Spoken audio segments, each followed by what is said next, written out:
Asia থেকে Europe একটি rail লাইনে যুক্ত হওয়ার স্বপ্ন। পণ্য যাবে দ্রুত, খরচ হবে কম, খুলবে নতুন বাণিজ্য দ্বার। এই বৈশ্বিক স্বপ্নের নাম ট্রান্স এশিয়ান রেলওয়ে নেটওয়ার্ক। দক্ষিণ এশিয়ার বর্তমান বাস্তবতায় সেই স্বপ্ন ধীরে ধীরে ঝাপসা হয়ে যাচ্ছে। বিশেষ করে বাংলাদেশকে ঘিরে এই নেটওয়ার্কের ভবিষ্যৎ এখন বড় অনিশ্চয়তায়।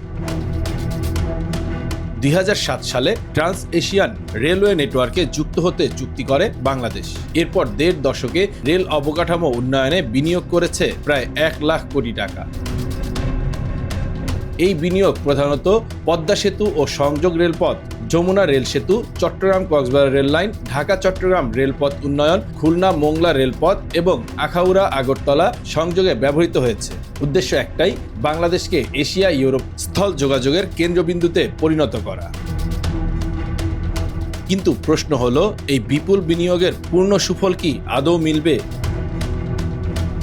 সবচেয়ে বড় বাস্তবতা, বাংলাদেশ ও মিয়ানমারের মধ্যে এখনো কোনো সরাসরি রেল যোগাযোগ নেই। কক্সবাজারের রামু থেকে মিয়ানমার সীমান্তের গুন্ধুম পর্যন্ত মাত্র 28 কিলোমিটার রেল লাইন নির্মিত হলেও দক্ষিণ পূর্ব এশিয়া, চীন, মালয়েশিয়া, থাইল্যান্ড পর্যন্ত এই নেটওয়ার্কে যুক্ত হওয়ার দরজা খুলে যেত। আর সেখানেই বেঁধেছে বড় সমস্যা। মিয়ানমারের গৃহযুদ্ধ, সামরিক জান্তা বনাম বিদ্রোহী সংঘর্ষ, ফলে সীমান্ত নিরাপত্তাহীনতা, রোহিঙ্গা শিবিরের বাস্তবতা, সব মিলিয়ে এই অংশ এখন কার্যত অচল। ট্রান্স এশিয়ান রেলওয়ের পশ্চিমমুখী স্বপ্ন, ভারত, বাংলাদেশ, পাকিস্তান, ইরান, তুরস্ক হয়ে ইউরোপ। অবকাঠামোগতভাবে ট্র্যাক আছে, গেজ রূপান্তরের সমাধান আছে, পরীক্ষামূলক ট্রেনও চলেছে। তবুও বাস্তবে এই করিডোর কার্যত নয়। তাহলে সমস্যা কোথায়? সমস্যা একটাই, ভারত পাকিস্তান বৈরিতা।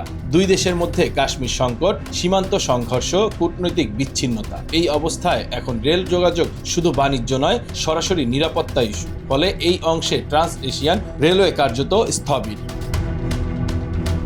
নতুন সংকট তৈরি হয়েছে 2024 সালের 5 আগস্ট। ঢাকার রাজনৈতিক পরিবর্তনের পর বাংলাদেশ ভারত সম্পর্কে যে কূটনৈতিক টানাপোড়েন শুরু হয়েছে, তা রেল ট্রানজিট ও করিডোর পরিকল্পনাকে নতুন করে প্রশ্নের মুখে ফেলেছে। বিশ্লেষকরা বলছেন, ট্রান্স এশিয়ান রেলওয়ের বড় অংশ ভারতের উপর নির্ভরশীল। ভারতের উত্তর পূর্বাঞ্চলকে যুক্ত করতে বাংলাদেশই সবচেয়ে কার্যকর রুট। ট্রানজিট, সীমান্ত ছাড়, বন্দর ব্যবহার সবই পারস্পরিক আস্থার উপর দাঁড়িয়ে। কিন্তু সম্পর্কের টানাপোড়েন বাড়লে এই সমন্বয় ভেঙে পড়ার ঝুঁকি থেকেই যায়। বিশেষজ্ঞরা বলছেন, ট্রান্স এশিয়ান রেলওয়ে শুধু অর্থনৈতিক প্রকল্প নয়, এটি গভীরভাবে ভূরাজনীতির সঙ্গে যুক্ত।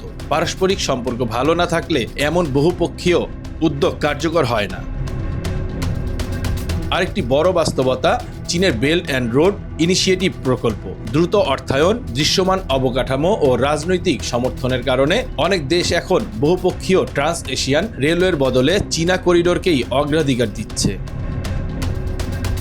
বিশেষজ্ঞরা বলছেন, ট্রান্স এশিয়ান রেলওয়ে নেটওয়ার্ক প্রযুক্তিগতভাবে সম্ভবত অর্থনৈতিকভাবে লাভজনক, কিন্তু রাজনৈতিকভাবে অনিশ্চিত।